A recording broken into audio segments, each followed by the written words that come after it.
السلام عليكم ورحمة الله. أهلا بكم مشاهدينا الكرام في هذا الفيديو الجديد حول المنتخب الوطني المغربي واللقاء أمام نيجيريا. بطبيعة الحال كيبقى لقاء محتمل، بطبيعة الحال ممكن يتقام في يناير.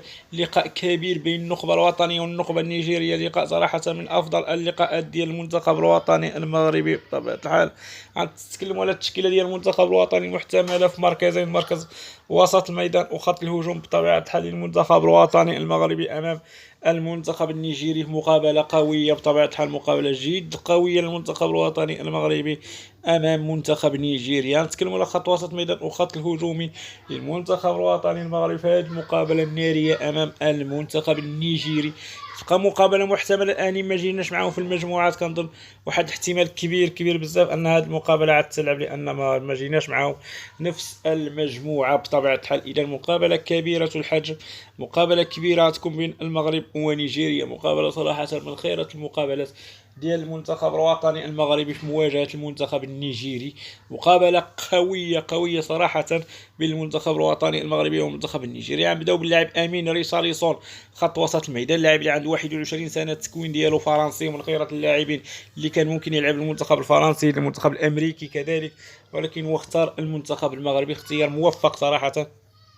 افتخار بالنسبه لي بصراحه انه يلعب للمنتخب المغربي، شي حاجه اللي هي مميزه بطبيعه الحال. انه يلعب للمنتخب المغربي شي حاجه اللي هي كبيره بزاف، انه يلعب للمنتخب المغربي. امين ريشارلسون اللي عنده 21 عام فقط لا غير.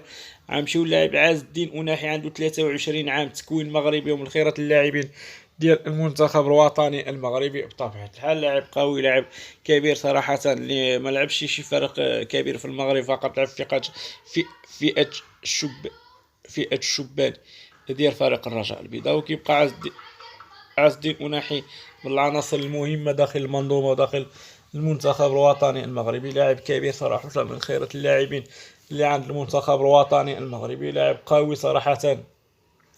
اللي عز الدين أناحي من اللاعبين الكبار ديال النخبة الوطنية.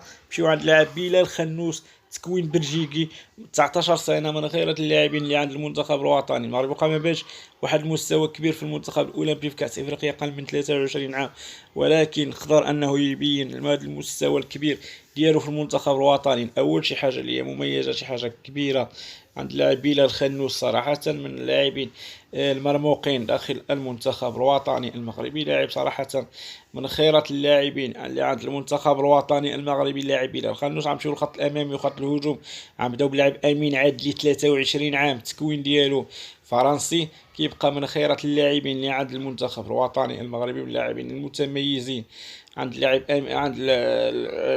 امين عادلي. بطبيعه الحال لاعب اللي عنده 23 عام، لاعب متميز صراحه، اللي هو شفناه في مقابله بوركينا فاسو، بان على مستوى رائع صراحه. ممكن يكون قيمه كبيره صراحه عند لاعب امين عادلي اللي عنده تكوين فرنسي.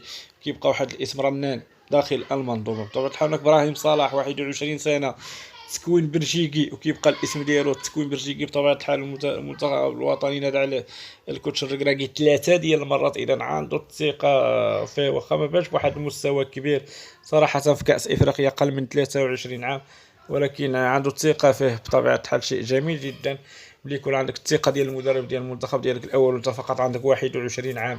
صراحه شي حاجه اللي هي كتبقى مميزه بطبيعه الحال.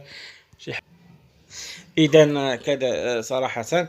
وهناك طارق تيسودالي لاعب البطوله البلجيكيه، التكوين ديالو حتى هو بلجيكي، من خيره اللاعبين اللي عند المنتخب الوطني المغربي، لاعب اللي عنده مهارات كبيره بطبيعه الحال. طارق تيسودالي اللي للاسف الاصابه كانت اثرت عليه، ما طلعش معنا المونديال القطري بطبيعه الحال للاسف الشديد. كيبقى طارق تيسودالي واحد الاسم اللي هو عنده الاسم ديالو بطبيعه الحال، اسم ممتاز صراحه داخل المنظومه بطبيعه الحال وداخل المنتخب الوطني المغربي. هادشي اللي كاين. شكرا على المتابعه ديالكم اخوتي، الى اللقاء والى فيديو اخر.